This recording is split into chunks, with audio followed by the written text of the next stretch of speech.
Mesdames et messieurs, bonsoir. Heureuse de vous retrouver chez vous pour cette nouvelle édition du 20h sur CamNews 24 et ITFM 103 depuis Garoua. Divergence au sein de l'opposition. Les divergences entre certains leaders fragilisent les chances et inquiètent le peuple en quête d'un candidat consensuel. La guerre des communiqués observés ces derniers jours entre le Manidem, l'ACP et l'UNDP complique davantage la situation. Feuille de route du RDPC. À Garoua, le RDPC trace sa ligne de conduite pour le 12 octobre sous la présidence d'Aboubakari Abdoulaye, chef de la délégation permanente régionale. La réunion de concertation a mobilisé 15 militants en présentiel et en visioconférence. Voilà pour le sommaire de ce journal.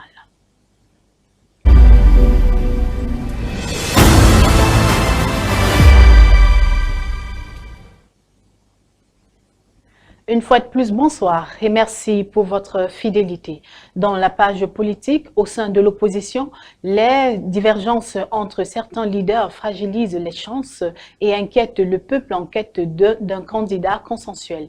La guerre des communiqués observés ces derniers jours entre le Manidem, l'ACP et l'UNDP aurait davantage compliqué la situation. C'est ce que pensent les observateurs de la scène politique qui s'expriment dans le reportage de Gladier Sidier Bambadian.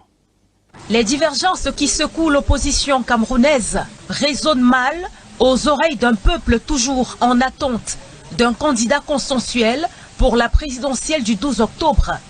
Pour les observateurs de la scène politique, ce désaccord traduit surtout un manque de concertation entre les principaux leaders.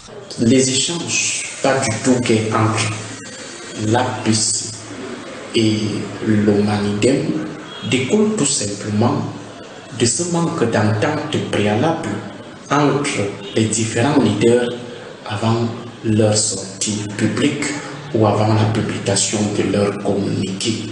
Quand quelqu'un comme Nietzsche n'accepte pas, n'est-ce pas, cette proposition, ça veut dire peut-être qu'il y a des choses qu'on ne comprend pas. Parce que lui, tout au long de sa carrière politique, il s'est démontré comme la personne qui veut un changement.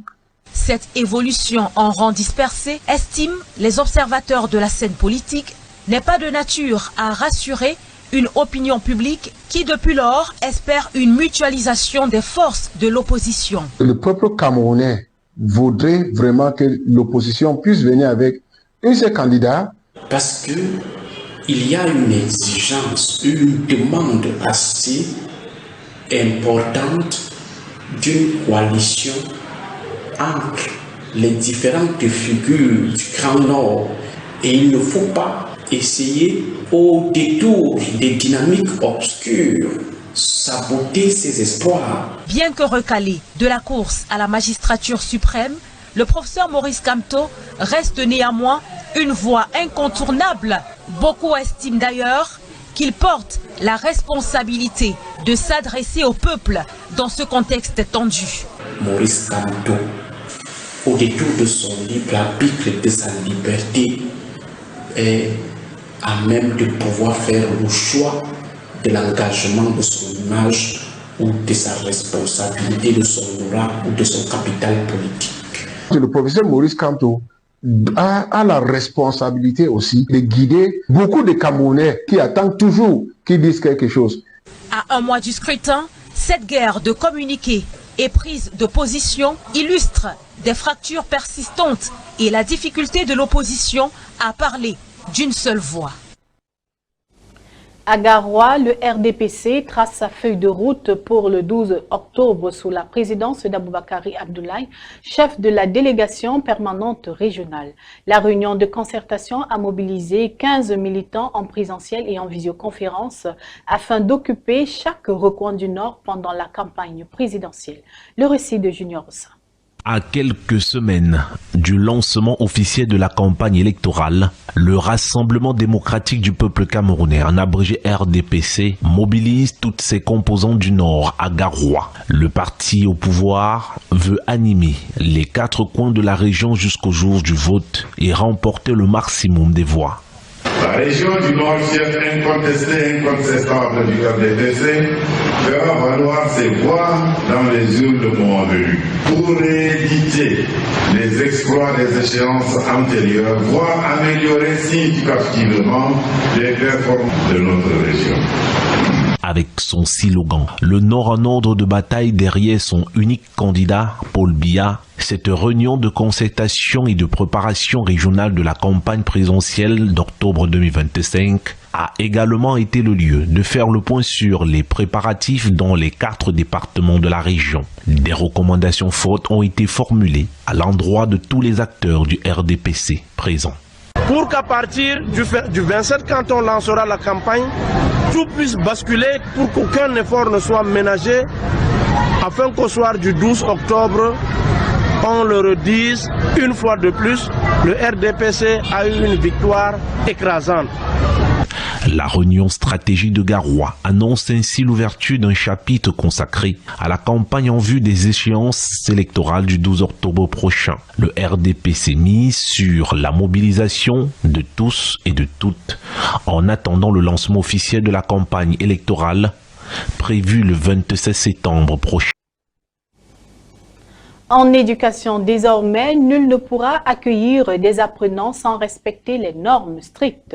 Face à l'urgence de garantir un enseignement de qualité et sécurisé, les autorités de la ville de Douala maintiennent la fermeture des établissements récemment mis sous scellé. Pas question qu'ils ouvrent sans s'arrimer aux exigences en vigueur. La déléguée régionale des enseignements secondaires a fait le tour des établissements privés pour s'assurer du respect de ces exigences. Reportage d'Hubert Michel Kamini. Cette année, 63 établissements scolaires ont été fermés, interdits d'ouverture dans la région du littoral. L'absence d'autorisation légale, mais surtout le manque d'infrastructures adéquates et parfois des conditions d'apprentissage marquées par une promiscuité indescriptible sont évoquées. Il faut d'abord avoir ces autorisations, que ce soit l'autorisation de création, mais surtout l'autorisation d'ouverture. Parce que si vous n'êtes pas autorisé à ouvrir, normalement vous ne devez pas ouvrir. On a toujours vu des établissements où on commence à peine, les infrastructures ne sont pas complètes, les laboratoires ne sont pas là. L'État, à travers le ministre des Enseignements secondaires, impose des critères stricts avant toute validation du fonctionnement d'un établissement scolaire. Ces exigences ne se limitent plus aux infrastructures physiques, elles s'élargissent désormais aux outils modernes d'enseignement. Pour s'assurer du respect de ces nouvelles directives, le délégué régional des enseignements secondaires pour le littoral a effectué une descente dans plusieurs établissements privés autorisés à fonctionner. Nous sommes surtout là pour nous assurer que l'école est dans les standards voulus. Nous sommes contents et nous souhaiterions que les autres promoteurs fassent autant. Après l'introduction de la digitalisation des enseignements l'an passé, l'accent est désormais mis sur l'intégration de l'intelligence artificielle. Du côté des responsables, l'engagement est affiché. Tout a été mis en œuvre pour garantir une rentrée académique sereine et fructueuse pour les apprenants. Le matériel est déjà là. Nous avons une équipe bien formée, prête, dont les apprenants, il ne leur reste plus qu'à bénéficier de notre expérience et on mettra tout le matériel à leur service. Aller encore plus haut, c'est l'excellence à tout prix, à tous les prix. Et nous essayons, n'est-ce pas, de mettre sur pied les stratégies pour pouvoir, n'est-ce pas, atteindre nos objectifs, à savoir l'excellence en milieu scolaire. Dans la ville de Douala, les autorités restent inflexibles. La rigueur reste le maître mot. Les établissements récemment mis sous scellé resteront fermés pour toute l'année scolaire en cours. Une mesure forte visant à contraindre les promoteurs récalcitrants à se conformer enfin aux exigences réglementaires en vigueur. Toujours en éducation, l'université camerounaise fait sa rentrée en coulisses. Réunis à Yaoundé sous la houlette du professeur Jacques Famendongo, les recteurs des 11 universités publiques ont dressé le bilan de l'année académique 2024-2025 et défini les perspectives pour la nouvelle année. Des précisions de Joël Diom 3.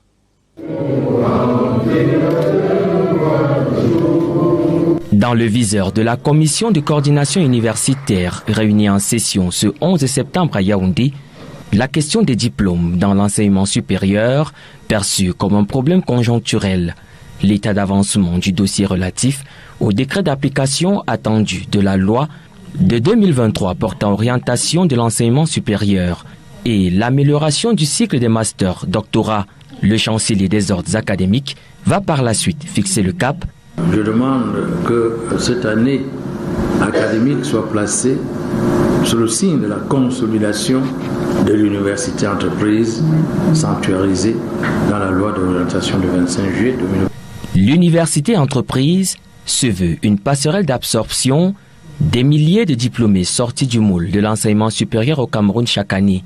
Pour les recteurs, cet arrimage amorcé doit s'inscrire dans le continuum de ce qui se fait déjà en incubation.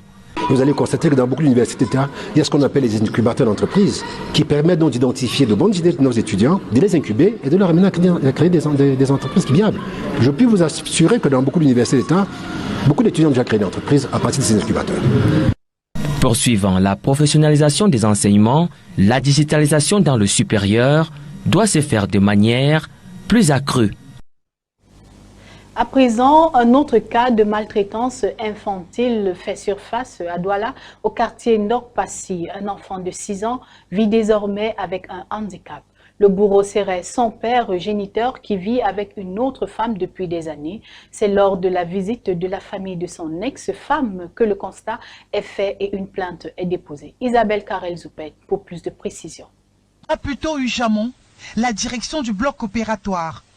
Le petit Mbakwa Tonyé Mayel souffre de double fracture au bras et aux pieds, causée par son père. Son corps tout entier, recouvert de cicatrices, suite aux multiples sévices infligés par son géniteur. Je me fais casser mon pied.